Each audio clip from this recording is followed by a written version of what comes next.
nos has dejado, Señor, para poder conocerte más. Gracias porque podemos aprender de ti, Señor, cada día.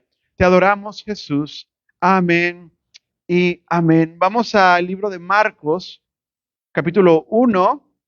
Recuerde que estamos viendo esta serie de vida, de enseñanza, de milagros de Jesús. Vamos a estar viendo todo el libro de Marcos y todo el libro de Juan, ¿verdad? Y vamos a tomar el tiempo que tenga que tomar porque a final de cuentas, ¿verdad? Es el alimento, ¿verdad? Es bueno para nosotros. El Señor siempre nos habla a través de la palabra y es bueno que tratemos, ¿verdad? De estudiar a fondo la palabra de Dios, ¿verdad? Que podamos leerla y siempre que nosotros volvemos a la palabra, aún a los libros que decimos, ya los he leído antes, Dios siempre nos está constantemente hablando o recordando algo, ¿verdad? Hablando algo que no habíamos tomado en cuenta o recordando algo que quizá ya estábamos olvidando.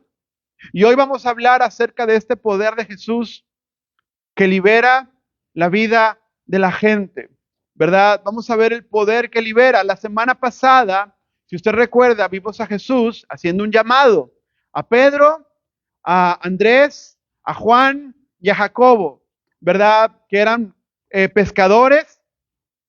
Y vimos a Jesús que estos hombres dejaron todo para seguirlo, ¿verdad? Y fueron empoderados también con el ejemplo, ¿verdad? Fueron enseñados y este camino discipular en ellos iba comenzando, ¿verdad? Y vimos, y hemos estado hablando que Marcos es un libro dinámico, ¿verdad? Es un libro rápido, es un libro que constantemente está cambiando de escenario, ¿sí? Y se basa mucho en el poder de Cristo, en su actividad, también en el sufrimiento, en la decepción que tiene Él por las personas, lo vamos a ver más adelante, ¿verdad?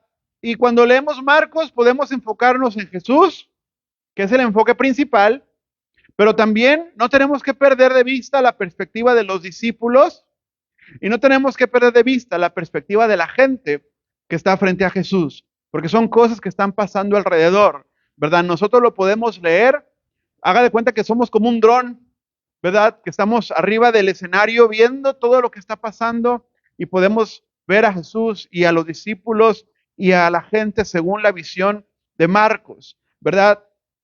Hoy vamos a ver entonces este ministerio de Jesús ya empezando ahora en la casa de uno de los discípulos. Vamos a ver el verso 29, ¿lo tiene conmigo? Y dice ahí, salieron de la sinagoga y llegaron a casa de Simón y de Andrés, junto con Jacobo y Juan. Verso 30, y la suegra de Simón estaba enferma con fiebre y le hablaron acerca de ella. Entonces él se acercó y la tomó de la mano y la levantó y al instante la fiebre la dejó y ella los atendía. 3 versículos, ¿verdad? Pero llenos de poder y de verdad de Cristo. La Biblia comienza, ¿verdad? En este pasaje y vemos que así como Marcos comenzó el libro, porque comienza con poder, con autoridad, porque vemos a Juan el Bautista predicando que viene Cristo, ¿verdad? Y que arrepientan, si vemos a Jesús bautizándose, sigue en este mismo estilo, ¿verdad? De poder, en este mismo estilo de predicación, de Jesús haciendo cosas, un ministerio poderoso. Y este ministerio poderoso de Jesús va a empezar a expandirse y va a llegar a otros niveles en la vida de las personas. Primero, estamos viendo fibras más profundas, porque primero Jesús en la predicación, los discípulos ven que está sanando a otra gente, pero ahora ellos van a experimentar algo en la familia propia, dentro de la casa, ¿verdad? De unos de ellos. Sí, ahora este ministerio va a llegar a la intimidad de los discípulos. Pero también vamos a ver pasajes que nos van a hablar de cómo es ministerio de Jesús, va a llegar a los bordes, va a empezar a llegar a los bordes ahora de Galilea. Porque así es el establecimiento del reino de Dios.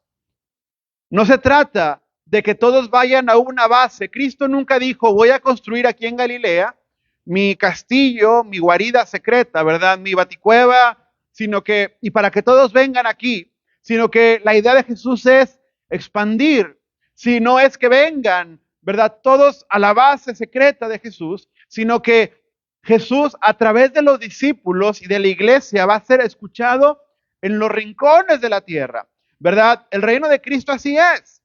El reino de Cristo es todo lugar donde Cristo está siendo glorificado, donde el nombre de Jesús es invocado, pero también donde se manifiestan los dones de la gracia, donde hay arrepentimiento de pecado. No se trata de ir a un lugar, sino se trata de cómo Jesús se expande a través de sus obras y de su mensaje. Y lo mismo es la iglesia. Sí, la idea de Dios no es que la iglesia sea un lugar, ¿verdad? Nada más ahí empotrado, ¿verdad? Ahí puesto en una parte y que dure 30, 40 años, lo que tenga que durar y se termine. Sino que de la iglesia local, sí, la gente sea preparada y muchos sean enviados. Unos se preparan para el sostenimiento de la casa y otros se preparan para abrir nuevas casas, ¿sí? Y el reino de Dios es un reino de expansión, no es un reino de quedarse quieto, ¿verdad? Establecido, sino que es un reino en movimiento. Y lo mismo es la iglesia, ¿sí? No se trata de solamente estar y sentarme o asentarme en lo que Dios dijo, sino tengo que buscar llegar a otros lugares dentro de mi realidad, en lo que Dios hizo con mi vida, pero tengo que llegar a otros rincones, ¿verdad? Entonces vemos aquí en el verso 29 que Jesús llega a la casa de Simón y de Andrés, ¿verdad? Junto con Jacobo y Juan. Es decir, ya no es solamente Jesús predicándole a extraños, sino que aquí vemos la escena, haga de cuenta lo que hacían el domingo después de la iglesia, por dar un ejemplo, ¿verdad? Salen de la sinagoga y van a la casa de uno de ellos a reunirse. Probablemente iban a comer. Si Jesús va a visitar a la casa de Simón y donde está su suegra. Es decir, él está en la intimidad, en la relación de las personas. Y dice la Biblia que la suegra de Pedro tiene fiebre. Ahora, hay que ponernos en perspectiva. Si yo le digo a usted, mi hijo tiene fiebre, usted dice, ah, bueno, ¿verdad? Pues tiene fiebre, ¿verdad? Vamos a esperar unos días, dale mientras ibuprofeno y espera que se le pase. Pero no estamos en el 2025 en este pasaje, ¿verdad? Estamos hablando de tiempos donde la gente se moría de una fiebre. Sí, estamos hablando que eran otros tiempos, era una fiebre, era potencialmente mortal. ¿Por qué? Porque la fiebre no era comúnmente solo por virus, sino también venía por bacterias. Acuérdese que en aquellos tiempos el agua estaba contaminada. El agua no era potable como lo es hoy. No había sistema de drenaje, ¿verdad? El aire estaba repleto de bacterias. El agua tenía bacterias. La gente tenía que beber vino. Y no el vino que usted va y compra en la tienda, ¿verdad? Que dice Bacardí o que dice cualquier marca. Sino era jugo de uva que se dejaba fermentar. Porque la gente se daba cuenta que cuando fermentaban el jugo de la uva y se lo tomaban, no se enfermaban. Y no sabían por qué, pero no se enfermaban. Hoy sabemos que el alcohol que producen las mismas uvas mata la bacteria que puede estar dentro del líquido, ¿verdad? En aquel tiempo no sabían eso. Simplemente sabían que no se enfermaban. Si tomaban agua, por ahí se morían. Y aquí la suegra de Pedro tiene fiebre.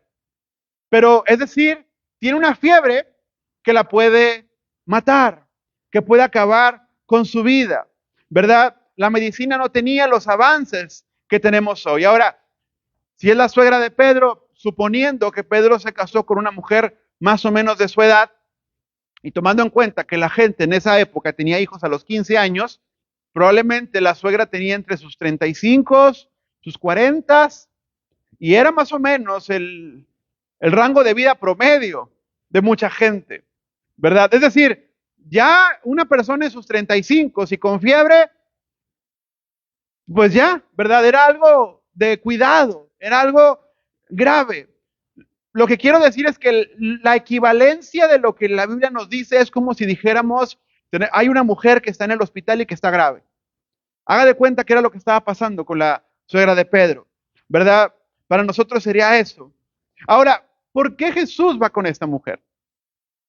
La Biblia me lo dice. Ahí si usted lee, por ejemplo, en el verso 30 dice que la suegra de Simón estaba enferma. ¿Y qué pasó? Y le hablaron de ella. ¿Quién? ¿La suegra? La Biblia no dice que la suegra gritó, Jesús, ¿verdad? Tengo fiebre. A lo mejor la suegra ni estaba despierta, ella estaba tal vez delirando. Usted sabe que la gente cuando tiene fiebre muy alta empieza a delirar. Pero estos hombres que están con Jesús y que ya vieron los milagros de Jesús, dicen, pues tenemos a esta mujer aquí enferma, vamos a hablarle de ella. ¿Quién quita? Y viene y la sana. Qué bonito es cuando hay gente que tiene perspectiva de fe. Como Jesús estaba en la privacidad con ellos tienen una confianza de decirle lo que están viviendo dentro del hogar. Hay una persona muy enferma, ¿verdad? Y los discípulos sabían que Jesús hacía milagros, lo habían visto, así que deciden acudir a él. Qué bonito, qué importante es que cuando hay crisis, tengas a tu alrededor cristianos que no pierden la perspectiva de la fe, de las cosas que Dios hace o ha hecho en el pasado. Es decir, que cuando tú estés en una crisis, si tú en una crisis estás rodeado de pura gente incrédula, estás al borde de la suerte. Pero si tú estás rodeado de gente llena de fe, que tiene muchos testimonios de lo que Dios ha hecho con sus vidas, esas personas te lo van a decir. Yo conozco uno que me sanó. Yo conozco uno que me alivió económicamente. Yo conozco uno que me liberó de una depresión que yo tenía. Yo conozco uno que me sacó de lo mismo que tú tienes. Y esto eran los discípulos, gente de fe alrededor de la suegra de Pedro, que habían visto a un Jesús sanador, a un Jesús poderoso. Qué bonito es cuando estás rodeado de gente así. Si estás rodeado de gente de fe, en tus momentos difíciles vas a escuchar gente que te da palabra de fe. No solo cambia el Señor tu forma de pensar, el Señor cambia incluso todo lo que hay afuera, lo que tiene que ser arreglado, sanado. El Señor cambia hasta el semblante de la persona, ¿verdad? A veces olvidamos lo que Dios hace en el pasado. Nos olvidamos lo que Dios hizo antes.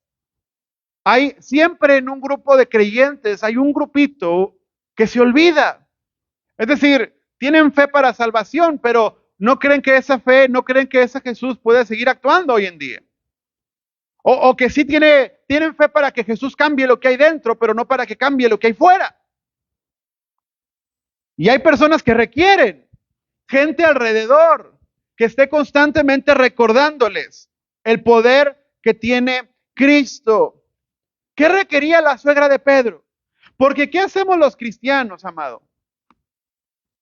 Nosotros nos limitamos a las obras de misericordia, que son buenas, pero es todo lo que hacemos. Pedro llega con su suegra y le da un consomé de pollo, ¿verdad?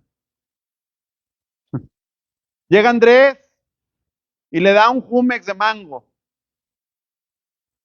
No sé qué más le dabas a tus hijos cuando se enfermaban, pero obras de misericordia son buenas.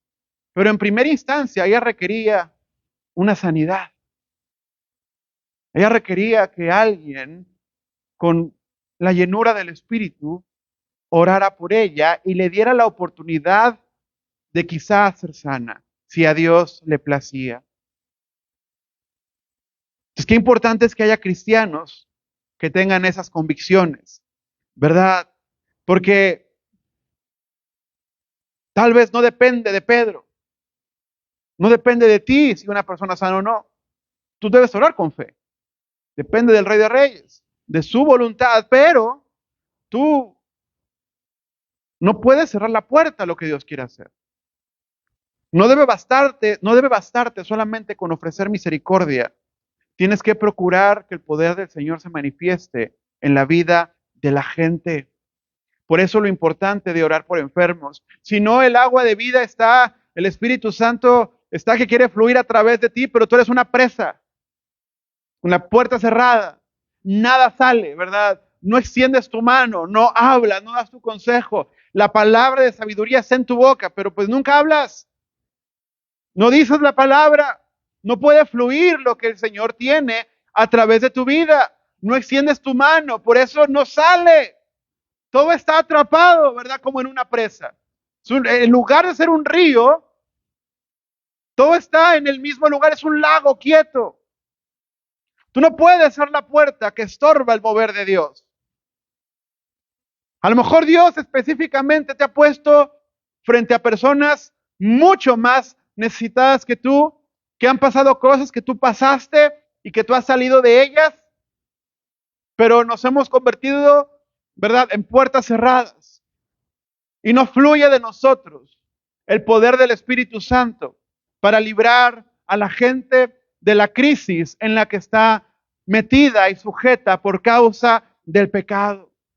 Ahora yo quiero preguntarte, ¿por qué la gente de hoy tiene menos fe para ver estas cosas de lo que tenían antes? Porque yo he escuchado testimonios de mi pastora, que en paz descanse. Ella está en la presencia del Señor. Pero testimonios muy poderosos. Dices, ¿y por qué? ¿Qué pasa con la gente, verdad? Que ha como cerrado su mente a las cosas que Dios hace. No sé si has escuchado este dicho. Hay un dicho que dice que las noticias malas van volando, mientras que las noticias buenas apenas andan, ¿verdad? O alguna versión parecida seguramente escuchaste. Y en las redes sociales y con la información global que está todo el tiempo, ¿verdad? Siempre, y esto siempre va a ser así, siempre va a llamar la atención más las malas cosas que pasan porque son las que venden, ¿verdad? Tú nunca has visto en las noticias, ¿verdad? Decir, vamos a dar la cobertura a este día soleado maravilloso que está hoy. ¿Cuándo hacen coberturas todo el día? Cuando hay un huracán, cuando se está cayendo el cielo. Siempre cuando hay algo malo o algo que percibimos como malo, se le da difusión. Y así somos nosotros, y así es la humanidad, ¿verdad? Antes pasaba con la televisión, pero ahora pasa en las redes sociales y de todo el mundo. Si yo te pregunto cómo está el mundo ahorita, ¿tú qué me vas a decir? Pues está Palestina, y está Nigeria, y está lo que está pasando con la migración, y está lo que está pasando con la crisis económica. Es decir, vemos caos a todo nuestro alrededor, ¿verdad? Y esto crea en nosotros una sensación de que el mundo es un lugar horrible. El mundo es feo, ¿verdad? El mundo está cada vez peor. Percibimos que todo, la economía, la guerra, todo está peor de lo que era antes. Hay lugares donde el mover de Dios está despertando. Pero ¿sabes por qué no lo sabemos? Porque estamos enfocados, ¿verdad?, en todo lo que está mal. Y esta visión negativa que se repite constantemente en nosotros empieza sin querer, tal vez, a difuminar la fe del creyente en las cosas que Dios puede hacer. Vete un mes a un país o a un pueblo donde Dios esté haciendo un mover poderoso y llegas renovado. Y eso que tienes el mismo Espíritu Santo. Pero es porque donde pongamos nuestra atención, ¿verdad? Estamos llenándonos de eso que estamos consumiendo, ¿verdad? Por eso debemos ser cuidadosos con lo que vemos, con lo que escuchamos. Y aprovechando, ¿verdad?, la sensación, porque cuando tú vas a las páginas o estás en tu Facebook, ¿verdad?, porque estamos viendo a ver qué hay ahí, de pronto no nos enteramos de las iglesias que hacen misericordia en los lugares más pobres, no nos enteramos de los adictos que salen de sus problemas y buscan a Dios, no nos enteramos de la gente que estaba enferma y sanó. ¿Qué nos enteramos? Del pastor que andaba robando, ¿verdad? Del profeta que andaba mintiéndole a la gente. Nos enteramos de la iglesia inmoral. Es decir, nosotros mismos, ¿verdad?, hemos visto eso y aprovechando esa sensación que hay en el popular, entonces han venido enseñanzas que han empezado a tomar fuerza, ¿verdad?, que niegan los dones y los carismas en la iglesia. Y niegan la profecía, y niegan las sanidades, y niegan todo ese tipo de cosas. Gente cesacionista, niegan los milagros, niegan lo que Dios hace. Y esto mutila la fe del creyente, con la excusa de que lo estamos haciendo más dependiente de la palabra. Esa es la excusa. Pero se está mutilando la fe del cristiano porque estamos quitando la parte del evangelio en la que todo lo que hace el Señor puede palparse en poder. Y entonces, ¿qué pasa con la gente en necesidad? ¿Qué pasa con la gente que de poco le sirve una enseñanza si no tiene la libertad en sus vidas que requieren para buscar a Dios? Ahí es donde tiene que venir lo sobrenatural. Ahí es donde tiene que venir la oración del creyente. Decía Ireneo de estas personas que niegan estas cosas, son como un terebinto sin hojas, un árbol sin hojas, ¿verdad? Son jardines sin agua. ¿Qué es un jardín sin agua? Está seco. ¿Qué es un árbol sin hojas? Está seco, ¿verdad? Aludiendo a Isaías 1:30. Ireneo decía de las personas que niegan estas cosas, que ellos son los de Isaías 1:28 y 29. Mira en tu casa quiénes dice que son. Entonces, lo que te digo es, aún los padres primitivos de la iglesia, incluso los más relevantes como este hombre Ireneo, ¿verdad? Hacen un llamado a no renunciar al evangelio completo. ¿Y qué es el evangelio completo? El evangelio de la Trinidad. El evangelio en el que Cristo murió por nuestros pecados, porque nuestros pecados nos tenían condenados. El evangelio al que con fe tú puedes acceder al Padre y ser salvo. Y ese evangelio que se manifiesta a través de lo sobrenatural también. Porque la gente requiere también la esperanza de lo que Cristo hace en el presente. Y yo no soy, ni tú eres la fuente de la sanidad divina. Yo mismo he pasado enfermedades. Yo mismo vivo incluso, ¿verdad? Situaciones incluso hormonales, bueno, no sé si hormonales, pero que no puedo sanarme. No depende de mí. Pero mi fe no renuncia en lo que Dios puede hacer conmigo en favor de otros y de otros en favor mío también. ¿Verdad? Todo proviene de Dios, pero no te cierres a ser un instrumento de uso del Señor para un propósito. No seas una presa, sé un río. Que de ti fluya el Espíritu Santo.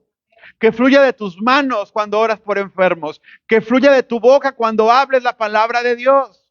Déjalo que fluya. No lo dejes, ¿verdad? Encerrado. Que fluya a través de ti. Cuando yo predico, yo no quiero llevarte intelecto. Yo no solamente quiero llevar palabras que salen, ¿verdad? Mi intención es que a través de mis palabras fluya el Espíritu Santo. Y así debe de ser nuestra visión con las personas, ¿verdad? Que requieren sanidad o que requieren un milagro. Que requieren, ¿verdad? Ser encontradas por Dios. Ahora, te voy a decir una cosa, porque tampoco te quiero engañar al respecto. Estos apóstoles pagaron el precio de pasar tiempo con Jesús en la intimidad. No eran discípulos de una vez a la semana, porque no se puede ser discípulo de Cristo de una vez a la semana. Se tiene que ser discípulo todos los días de nuestra vida para ser instrumento, ¿verdad? Ahora, seguimos en este milagro y algo que me llama la atención también, dice el verso 29, que salen de la sinagoga y ¿dónde llegan? A una casa. Este milagro no va a ocurrir y no ocurre, ¿verdad?, en lo público. Ocurre en un lugar privado, ¿verdad? Jesús no solo es una persona que hace milagros en lo público, también lo hace en lo secreto. Jesús no está buscando a ver dónde está la gente que me va a ver. A ver si el chismoso del pueblo está aquí para que me vea, ¿verdad? Y le deje saber a todo mundo lo que estoy haciendo. Jesús está dentro de la habitación quizás más privada de la casa de Simón, de la casa de Pedro, ¿verdad? Pareciera que hoy en día eso ya no aplica, ¿verdad? Por lo mismo de las redes y todo lo que hay alrededor. Dicen que si no se publica, no pasó, ¿verdad? Si cuando vamos a un restaurante tenemos que publicarlo, ¿verdad? Para que la gente sepa, si no, no fuimos. Si voy a Six Flags, ¿verdad? Le digo a mi esposa, tómame una foto en la montaña rusa, ¿verdad? Para que vean que estoy aquí. Hemos aprendido, y no es que esté mal del todo, hemos aprendido, ¿verdad? A comunicar todo lo que hacemos en nuestro día, ¿verdad? Pero Jesús nos enseña algo. Dios también está en los momentos de privacidad, ¿verdad? Jesús no espera que todo el mundo se entere de lo que Él hace por otros. Jesús no está buscando ser visto. Así como Jesús sanaba en la sinagoga en frente de la gente, también sanaba en los días en los que nadie lo estaba viendo. Yo te aseguro que hay muchas cosas que Jesús hizo que no están registradas. Hay cosas que se quedan para lo privado. Hay cosas que Dios te habla y son para ti. Y hay cosas que Dios te habla y son para compartir a otros, ¿verdad? Pero Jesús entiende esto. Ser un servidor íntegro, amado, es tener la capacidad de servir y de obedecer al Señor, tanto con la gente con la que voy a tener una recompensa o una vista, ¿verdad? Con la gente que te va a tomar la foto, con la gente que te va a dar las gracias, pero del mismo modo con la gente con la que no vas a tener nada. Y que aparentemente delante de la gente vas a pasar desapercibido. Pero Jesús mismo habló, ¿verdad? La recompensa está en donde importa, ¿verdad? Jesús no está dependiente de que otros lo vean. Él no está enfermo de deseo de ser visto. Simplemente hace la voluntad del Padre. Ahora, vamos a ver cómo ocurre este milagro. Dice ahí el verso 31. ¿Está conmigo? Entonces él se acercó y la tomó de la mano y la levantó. Y al instante la fiebre la dejó y ella los atendía. Fíjate la sencillez de Cristo, ¿verdad? O sea, no hay que, Jesús ni siquiera se puso a tirar crema, ¿verdad? O a decir palabras rimbombantes, ¿verdad? A fingir la voz. Simplemente, ¿verdad? El poder de Dios. Dice la Biblia que la levanta. La palabra que se usa nos da que cegueiro, pero esta palabra no es de que te enderezas así, sino es una palabra de alguien que está. Imagínate que alguien lo golpean, lo dejas, está tirado y tú lo levantas. Pero lo que hace Jesús es levantar a una persona prácticamente de la muerte, ¿verdad? Por eso te decía lo del principio, esta fiebre no es una enfermedad, no es una gripe común, como hoy. Es una enfermedad que está matando a esta mujer, ¿verdad? Pero lo que más me impacta de este pasaje es que dice que al instante la fiebre la deja. Y entonces, ¿qué hace la suegra de Pedro? Checa ahí, verso 31. ¿Qué dice? Ella los atiende, ella les está sirviendo. La sanidad fue tan completa que inmediatamente la suegra de Pedro se puso a atenderlos a todos. ¿Por qué los atiende? Porque es la anfitriona de la casa, ¿verdad? Cultura judía, la anfitriona, también lo hacemos nosotros. Pero una mujer que hace 2 minutos se estaba muriendo, hoy de pronto, por algo que Jesús hace, ahora está sirviéndole a todos. Y les sirve la comida, y les acomoda la mesa. ¿Y esto qué me habla? Primero de la sanidad completa que la mujer recibe. Pero en segundo lugar, y creo que incluso más importante, es que la sanidad de la mujer no es el fin, sino el medio para un fin más grande. La libertad que Dios te da de tus dolencias físicas, la libertad que Dios te da en tu crisis de finanzas, la sanidad que Dios te da de tus heridas emocionales, no son el fin en sí mismo, sino que es el medio para que tú puedas cumplir tu propósito en esta vida. El creyente dice la palabra, bueno, Jesús lo dijo, ¿verdad? Que el que quiera ser mayor tiene que servir. La sanidad es para que estés capacitado para servir. La bendición es que para que estés capacitado para servir. Tu libertad emocional de la depresión, la ansiedad y todo lo que está sucediendo es para que estés capacitado para servir. La sanidad no es el fin. Tú no eres cristiano para ser sano. Tú eres sano para poder servir al Señor. Hay un propósito en el milagro que Dios ha hecho en tu vida. Los que han sido sanados de sus dolencias físicas tienen una obligación ética, moral, cristiana, de orar por otros, porque tú eres testimonio de lo que Dios ha hecho. Dios no te sanó nada más para que diga, ya quedé sanado, me voy a sentar. No, para que seas testimonio del poder de Dios. Así como Dios me sanó a mí, te puede sanar a ti también. Los que atravesaron un día una crisis financiera muy fuerte, pensaron que se iban a ir a la cárcel porque no podían pagar o pensaron que iban a perderlo todo. Y Dios hizo algo espectacular. Tiene la responsabilidad de inyectar fe a la gente también. Y de decirles, de donde Dios me sacó a mí, también te puede sacar a ti. Todos aquellos que Dios libró de las depresiones o los vicios o cualquier actitud rebelde, emocional, y Dios los ha librado de eso, tienen la responsabilidad de decirle a los demás, Dios te puede sanar de eso. Dios te puede liberar de eso. La sanidad no es el fin, es el medio. Pero a veces nosotros queremos la sanidad para que sea el fin. Simplemente para tener la realización de lo que buscaba. Estuve todo mi cristianismo buscando algo y el día que lo encontré, perdí sentido, perdí propósito, ¿verdad? Eso es quedarse a la mitad de los planes de Dios. Yo no digo que vayas y seas pastor. Lo que digo es, en lo que Dios te ha llamado, porque tú sabes en lo que Dios te ha llamado, tienes que funcionar en favor del reino de Dios. Y si Dios te ha sanado, o te ha bendecido, o si Dios ha hecho cualquier cosa por ti, ¿alguien Dios ha hecho algo por usted? Amén. Bueno, cualquier cosa que haya sido, tienes esa responsabilidad de llevarla a otros, de comunicar las maravillas de Dios, ¿verdad? Tanto fuera como dentro de la iglesia. El fin de los carismas de la iglesia no es que la gente esté cómoda. Ninguno de los apóstoles vivieron más cómodos después de haber conocido a Jesús. ¿Qué es más cómodo? ¿Ser pescador en un río, ahí en el mar?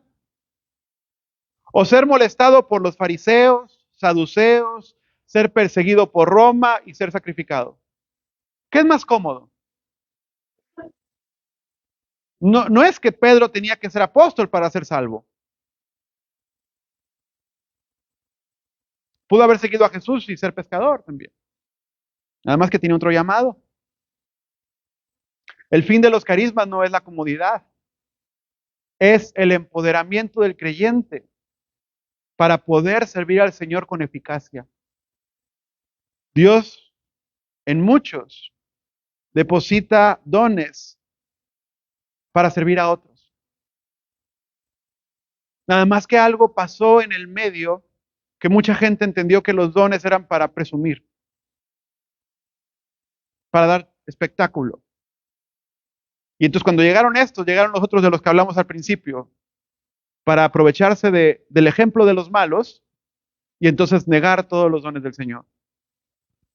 Pero los dones son para el servicio, son para fungir en favor de la gente, ¿verdad? Entonces, todo lo que tú hagas no es para comodidad, todo lo que Dios te da no es para comodidad, es para que lo uses en favor del reino, ¿verdad? No, Dios no te sana para que vuelvas.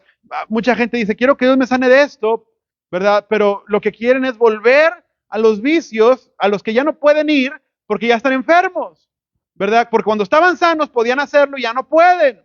Entonces muchos quieren ser sanos, ¿para qué? Para regresar a hacer lo que hacían antes. Pero lo que Dios busca es darte un nuevo propósito. Por eso Pablo dice, ¿verdad? Los que están en Cristo son nuevas creaciones, nuevas criaturas.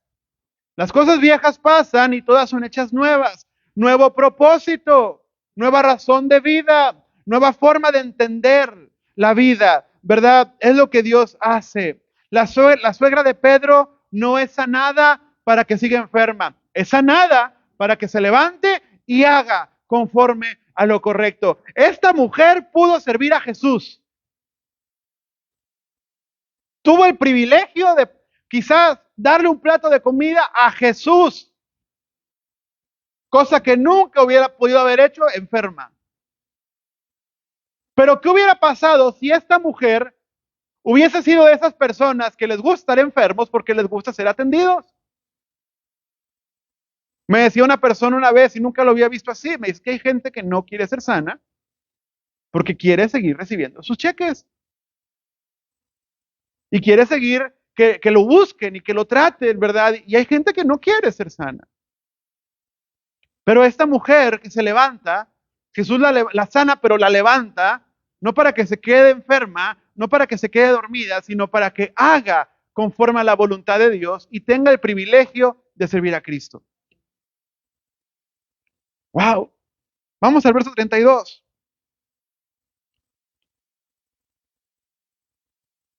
Y al atardecer, dice la palabra, al ponerse el sol, trajeron a él a todos los que estaban enfermos y a los oprimidos por espíritus malignos. Y toda la ciudad estaba congregada a la puerta. Y a muchos que estaban enfermos de diversas enfermedades los sanó y expulsó a muchos espíritus malignos. Y no dejaba que los espíritus malignos hablaran porque lo conocían. Y esto que pasa en lo secreto, otra vez, es llevado a lo público, porque el mover de Dios no se puede estar deteniendo, ¿verdad? Cristo tiene misericordia de muchas personas y vemos aquí que muchos son sanados. Ahora te voy a decir una cosa. Jesús sabe, cuando Jesús está orando por la gente y los endemoniados, Dios sabe todas las cosas, ¿sí o no? Sabe cuáles van a ser sanos y lo van a seguir. Y sabe cuáles van a ser sanos y se van a ir. Sabe cuáles de los endemoniados que va a liberar van a volver a endemoniarse, porque van a volver a las mismas prácticas. Jesús sabe todas esas cosas. Y Jesús y Dios a todos les da la libertad y la facultad para recibir el evangelio que se les predica. Pero Dios sabe también quiénes lo van a rechazar. Pero la bendición de la sanidad, de la oportunidad, Jesús la ofrece a todos. El llamado está dado a todos. ¿Sabes qué pasa con nosotros los creyentes? Que a veces nada más queremos hacer misericordia con los que creemos que son potencialmente miembros. Con los que puede que lleguen a esta iglesia. Y no digo ustedes, en general, el cristiano en general, ¿verdad? A veces hacemos eso. Pero Jesús, aún a los que él sabía que iban a estar gritando, crucifíquenlo, también les ofreció del Espíritu Santo. También les ofreció del agua de vida.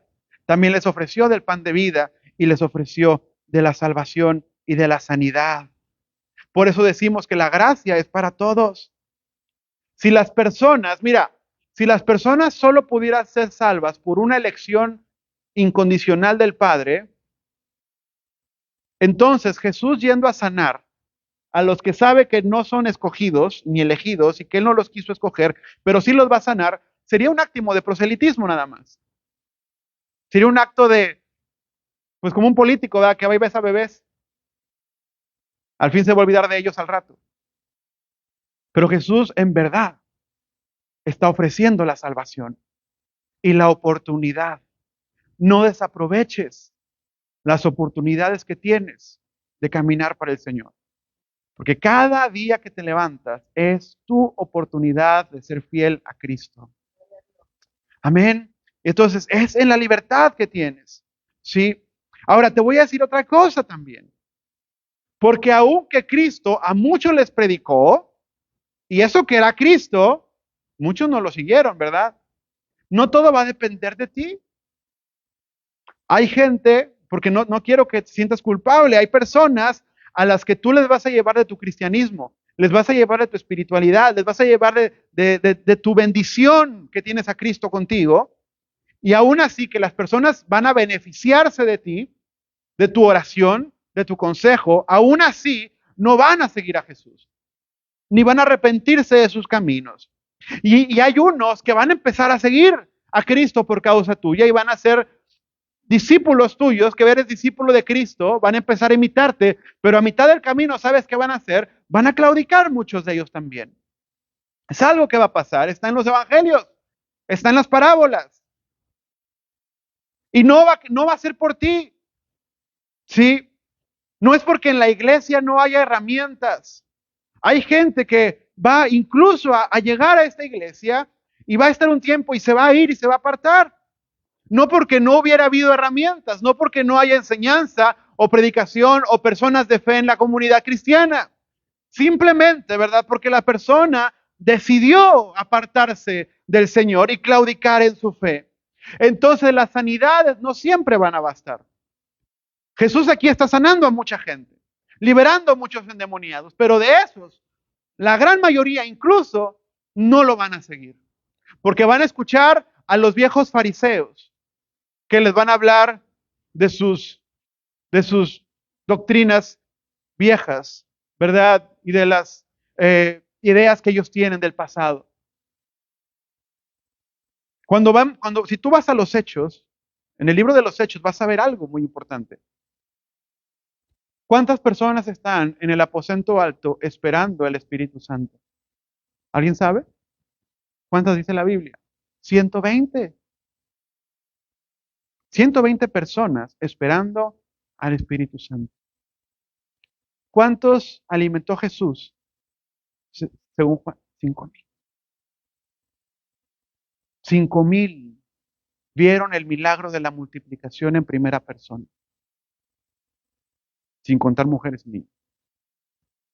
Pero nada más hay 120 en el aposento alto, contando mujeres. A veces no van a bastar los milagros. Pero, sin embargo, yo he visto cristianos que por un milagro se acercaron al Señor. No te doy un evangelio de milagros. Cristo, ¿verdad? El Espíritu Santo trae el arrepentimiento de pecado. Ante todo, primeramente, requerimos arrepentimiento del pecado. Pero a veces las señales no van a ser suficientes, ¿sí? Pero la bendición del Espíritu Santo, incluso en los milagros y en las cosas sobrenaturales, está abierta para la gente. La iglesia tiene que tener esta actitud, ¿verdad? Ahora, viendo esto, tenemos que ver la perspectiva discipular, porque los discípulos están aprendiendo. Acuérdate, ahora mira tantito a los discípulos. Ellos ya vieron a Jesús sanar en la sinagoga, vieron a Jesús también sanar en la casa de la suegra de Pedro y ahora están viendo a Jesús sanar más gente. Ven el poder de Dios activo. Van a aprender que también muchas de esas personas se van a ir, ¿verdad? Entonces, ellos, es todo eso que están viendo, en el futuro a ellos les va a servir para seguir al Señor también con más confianza, ¿verdad? Si piensas por un momento, por ejemplo, en Sansón, en otro pasaje de la Biblia, dice la Biblia que Sansón va caminando, se le atraviesa un león y Sansón lo mata, ¿verdad? Un león que se lo quiere comer, un cachorro de león. Y después, pasados los días, Sansón se va, pero regresando, pasados los días, se acuerda del león que mató y va a buscar el cadáver. Y dice la Biblia que se encuentra del cadáver, saca un panal de miel. Unas abejas, así se les ocurrió hacer un panal. Y Sansón empieza a comerse la miel de dentro del león. La victoria del pasado fue el sustento para el presente. Por eso es importante no perder la perspectiva de lo que Dios ha hecho en tu vida en el pasado, ¿verdad? Entonces, vamos ya para terminar al verso 35. Por la mañana se levantó muy temprano y se retiró a un lugar solitario y ahí oraba. Verso 36. Y Simón y los que se hallaban con él lo buscaban. Cuando lo encontraron, le dijeron, todos te están buscando. Y entonces Jesús les dijo, vamos a las aldeas y a los pueblos cercanos para que predique también ahí, porque para esto he venido. Y predicaba en todas las sinagogas, por toda Galilea, y expulsaba a los espíritus malignos. Mira, los discípulos llegan con Jesús con una urgencia. Y le dice, todos están buscando. Pregunta, ¿para qué buscaba la gente a Jesús? Ya vimos que Jesús está sanando gente y liberando demonios. Entonces la misma gente va y busca a Jesús otra vez. Y hay más personas, ¿verdad? Pero Jesús dice, vamos a otras aldeas a predicar, porque Jesús no es un curandero. Jesús viene a establecer el reino, ¿verdad? Lo que es señal, pero Él también tiene que predicar el reino en las demás aldeas y en los demás lugares de Galilea. A veces nosotros nos gusta el hervidero. ¿Qué quiero decir? Ver lo mismo en la misma parte, mucho en el mismo lugar. A lo mejor muchos de esos que estaban endemoniados salieron libres, algo hicieron en sus casas, en sus vidas y volvieron demonios otra vez. Y llegan otra vez a volver a ser liberados, sus mamás los vuelven a traer. Pero Jesús dice, ahora tengo que ir a otro lugar, ¿verdad? Porque el reino se tiene que expandir. Aquí la gente ya conoce. Tenemos que expandir a donde la gente todavía no sabe del reino de Dios, que el reino de Dios ha llegado, ¿verdad? Él sale de donde está para llegar a otros lugares. ¿Sabes cuál es tu Galilea? Lafkin es tu Galilea. Lafkin es tu Galilea. Y la Galilea donde está Jesús, Jesús no se queda en Capernaum, tiene que ir a otras partes. Asegurémonos de que los rincones de nuestra Galilea sepa que Jesús vive, que Jesús está aquí para perdonar pecados, que Jesús está aquí para ofrecer vida eterna. Tenemos que asegurarnos que no nos quedamos en Capernaum, nada más los mismos que ya supimos del poder de Dios, sino que tenemos que llevar esa verdad hacia afuera. Tenemos que dejar que la gente vea cómo fluye el Espíritu Santo a través de nuestra vida. Cuando la gente te vea como un sabio consejero, ¿sabes qué te va a pedir? Consejo de la palabra. Cuando la gente vea que tú oras por enfermos, van a empezar a referirte. Oye, ¿no puedes ir a predicarle? ¿No puedes ir a visitar a una persona que conozco que está enferma? Cuando la gente sepa que tú predicas, que tú le hablas a la gente de Cristo, la misma gente te va a buscar y te va a decir, ¿no quieres ir a la casa de mi amigo que está en depresión? ¿No quieres ir a la casa de mi cuñado, verdad, que tiene problemas? ¿No quieres ir a hablarle de la Biblia? Porque te va a respaldar el Espíritu que está en ti. Porque lo que estás haciendo va a empezar a dar testimonio. Y es lo que vas a hacer. No se trata de que te anuncies, de que cambies tu Facebook y pongas evangelista Marisela, apóstol Daniel. Se trata de que seas testimonio real y que la gente pueda identificar que donde tú estás está la verdad del Evangelio. Que donde tú estás pasan cosas. Donde tú estás, predicas y la gente se arrepiente. Donde tú estás, oras y pasan cosas. Porque cuando Jesús estaba ahí, pasaban cosas. Aún los endemoniados salían. Los que estaban en las sinagogas por meses y años sentados escuchando a los fariseos hablar. El día que llega Jesús brincan de sus asientos. Porque así es el poder de Dios. Es el poder que libera. Muchas veces decimos, ojalá esta ciudad fuera más pacífica, ¿verdad? Y ya no hubiera muertes, y ya no hubiera esto, y no hubiera lo otro, y el gobierno. Pero no vemos cómo el pecado ha esclavizado nuestras generaciones. Y nosotros no podemos ser la iglesia que se queda quieta viendo todo, predicándonos a nosotros mismos las cosas que ya sabemos. El ministerio de Jesús es un ministerio que expande hacia afuera. Vamos a ponernos en pie.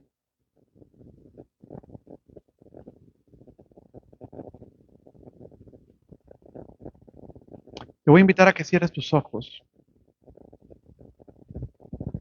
porque estás invitado a una cosa. Estás invitado a trastocar el mundo inmediato que tienes cerca a tu alrededor. Tu Galilea. Si te mantienes en la comunión con el Señor, en la fidelidad, si te mantienes en tu relación con Dios, el Señor te va a usar. Y la gente requiere cristianos llenos del Espíritu Santo.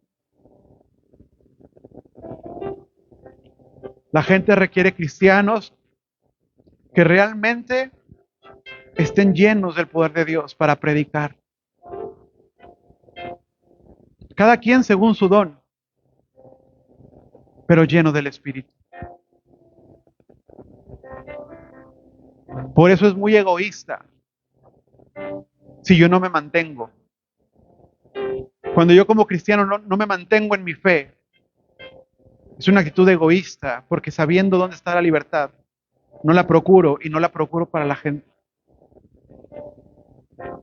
Hay gente que depende de tu predicación. Hay gente que depende de tu testimonio. Te ven como una referencia de lo que es Cristo. Cuando yo no me mantengo, los que me ven como una referencia pueden confundirse. Por eso es muy egoísta cuando el creyente no se mantiene en su esperanza, en su comunión, en su santidad, en su paso como creyente, como cristiano. El Señor no te salvó para que vivas ensimismado en tus problemas. Jesús lo dijo. Busca primeramente el reino de Dios y su justicia, y lo demás viene por añadido. Te faltan cosas en tu vida, a todo mundo le falta, pero tú tienes la salvación. Y hay gente que no solamente está carente de salud, no solamente está carente de economía, no solamente está carente de paz, está carente de salvación. Y tú como cristiano estás capacitado, empoderado y llamado a ser luz en un mundo de tinieblas. Expándete. Expándete de tu círculo. Llega a los rincones de Galilea. En tu trabajo, en tu escuela, en los lugares que frecuentas. Expándete. Crece. Las estacas de tu tienda. Ya no tengas una tienda pequeña. No fuiste llamado como algo pequeño. Fuiste llamado a ser fuertemente usado por Dios. Expande tus estacas. Porque el Señor ha provisto de su voluntad, de su gracia, de su poder y de todo lo que necesitas. Simplemente requieres fe para expandirte en lo que Dios quiere hacer contigo. Para llevar la salvación a otra gente. Porque fuimos perdonados, fuimos limpiados, fuimos lavados, fuimos llevados a lo mejor. Aleluya. Y es mi responsabilidad llevar este testimonio a las personas.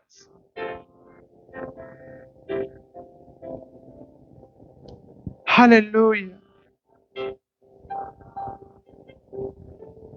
Es Dios quien sanó tus inseguridades de joven.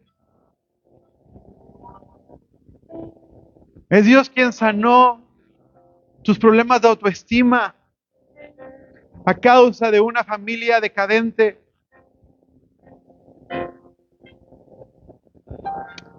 Aleluya. Y la sanidad que Dios trajo a tu corazón es el medio para cumplir tu propósito. Aleluya. Sí, gracias, Señor. Voy a invitarte a que pongas tu mano sobre la persona que está a tu lado.